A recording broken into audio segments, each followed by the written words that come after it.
ಇಂದು ರಾಜ್ಯಾದ್ಯಂತ SSLC ಪರೀಕ್ಷೆ ಫಲಿತಾಂಶ ಹೊರಬಿದ್ದಿರುವಂಥದ್ದು ಬೆಳಗಾವಿಗೆ ಮತ್ತೊಂದು ಕೀರ್ತಿ ಅಂತಂದರೆ ಗ್ರಾಮೀಣ ಭಾಗದ ವಿದ್ಯಾರ್ಥಿ ಇಡೀ ರಾಜ್ಯಕ್ಕೆ ಪ್ರಥಮ ಸ್ಥಾನವನ್ನು ಸಹ ಬಂದಿರುವಂಥದ್ದು. ಬೆಳಗಾವಿ ಜಿಲ್ಲೆಯ ಅಥಣಿ ತಾಲೂಕಿನ ಕಟಗೇರಿ ಗ್ರಾಮದ ಶಾಲೆಯಲ್ಲಿ ಓದಿರುವಂಥ ಪ್ರಾರ್ಥನಾ ಪಾಟೀಲ್ ರಾಜ್ಯಕ್ಕೆ ಪ್ರಥಮ ಸ್ಥಾನವನ್ನು ಪಡೆದಿರುವಂಥದ್ದು. ಸ್ವತಃ ನನ್ನ ಜೊತೆ ವಿದ್ಯಾರ್ಥಿನಿ ಪ್ರಾರ್ಥನಾ ಇದ್ದಾಳೆ, ಅವ್ರನ್ನೇ ಮಾತಾಡ್ತಾ ಹೋಗ್ತೀನಿ. ಮೊದಲಿಗೆ ಅಭಿನಂದನೆಗಳು. ಯಾವ ರೀತಿ ನಿಮ್ಮ ಸ್ಟಡಿ ಇತ್ತು ಅಂತ? Thank you sir.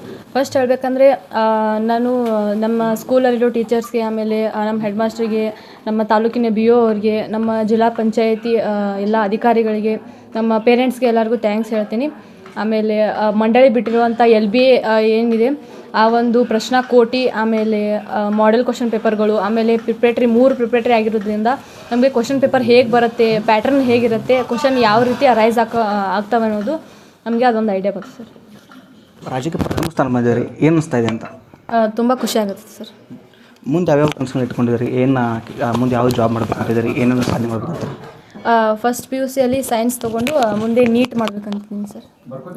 ಯಾವ್ಯಾವ ರೀತಿ ಅಂದರೆ ಈಗ ವಿದ್ಯಾರ್ಥಿಗಳು ಹೇಳ್ತಾ ಇರ್ತಾರೆ ನಮಗೆ ಭಾಷೆಗಳೇ ಕಡಿಮೆ ಆಗ್ತಾ ಇದ್ದಾವೆ, ಅದರಲ್ಲೂ ನೀವು 625ಕ್ಕೆ 625 ತಗೊಂಡಿರಿ. ಇದ್ರ ಬಗ್ಗೆ ಏನೈತಿ? ಯಾವ ರೀತಿ ಎಲ್ಲ ವಿಷಯಗಳನ್ನ ಯಾವ ರೀತಿ ನೀವು ಸರಳವಾಗಿ ಅರ್ಥೈಸ್ಕೊಂಡ್ರಿ ಅಂತ? ಅಂದರೆ ಎಲ್ಲ ಭಾಷೆನೂ ಎಲ್ಲ ಸಬ್ಜೆಕ್ಟ್ಗಳನ್ನು ಒಂದೇ ರೀತಿ ಓದೋಕ್ಕೆ ಹೋದರೆ ಆಗಂಗಿಲ್ಲ. ಅದು ಒಂದೊಂದು ಸಬ್ಜೆಕ್ಟಿಗೆ ಒಂದೊಂದು ರೀತಿ. ಈಗ ಗಣಿತಕ್ಕೆ ನಾವು ಓದೋಕ್ಕಾಗಂಗಿಲ್ಲ, ಅದನ್ನು ಬಿಡಿಸ್ಬೇಕು. ಹೀಗೆ ಒಂದೊಂದು ಸಬ್ಜೆಕ್ಟಿಗೆ ಒಂದೊಂದು ರೀತಿ ಓದಬೇಕು. ಮತ್ತು ಈ ಭಾಷೆ ನಂಗೆ ತುಂಬ ಕಷ್ಟ, ಈ ಸಬ್ಜೆಕ್ಟ್ ನಂಗೆ ತುಂಬ ಈಸಿ ಅಂತ ಫಸ್ಟು ಅದನ್ನು ತಲೆಯನ್ನು ತೆಗಿಬೇಕು. ಎಲ್ಲ ಭಾಷೆಗಳನ್ನು ಸಮನಾಗಿ ನೋಡಬೇಕು, ಸಮ ಪ್ರಯತ್ನ ಇರಬೇಕು ಎಲ್ಲ ಭಾಷೆ ಮೇಲೆ. ನಿಮ್ಮ ತಂದೆ ತಾಯಿಯವರು ಏನು ಮಾಡ್ತಾರೆ?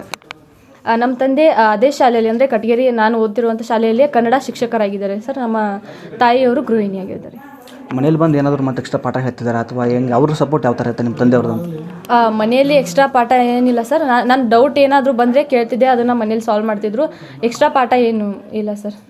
ಈಗ ಪ್ರಮುಖವಾಗಿ ಕನ್ನಡ ಶಾಲೆಗಳಿಗೆ ಕಲ್ತ್ರೆ ಯಾವುದೋ ರೀತಿಯಾಗಿ ಒಳ್ಳೆಯ ಅಭ್ಯಾಸ ಕೊಡಲ್ಲ ಅಂತೇಳಿ ಕೆಲವೊಂದು ಜನ ಇಂಗ್ಲೀಷ್ ಖಾಸಗಿ ಶಾಲೆಗಳತ್ತ ಮುಖ ಮಾಡ್ತಾ ಇದ್ದಾರೆ. ಅವು ಅಂಥ ಪೋಷಕರಿಗೆ ಏನು ಹೇಳೋಕ್ಕೆ ಇಷ್ಟಪಡ್ತೀರ ಅಂತ? ಎಲ್ಲ ಅಂದರೆ ಈಗ ಎಲ್ಲ ಗೌರ್ಮೆಂಟ್ ಸ್ಕೂಲ್ಗಳು ಎಲ್ಲ ಅಂದರೆ ತುಂಬ ಏನು ಅಭಿವೃದ್ಧಿ ಹೊಂದಿದೆ. ಆಮೇಲೆ ಕಲಿಯೋರ ಮೇಲೆ ಡಿಪೆಂಡ್ ಇರುತ್ತೆ ಸರ್.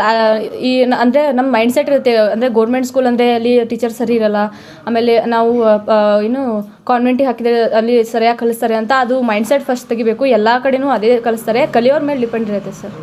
ಇದಿಷ್ಟು ಏನಂತಂದರೆ ಪ್ರಾರ್ಥನವರ ಮಾತಾಗಿತ್ತು.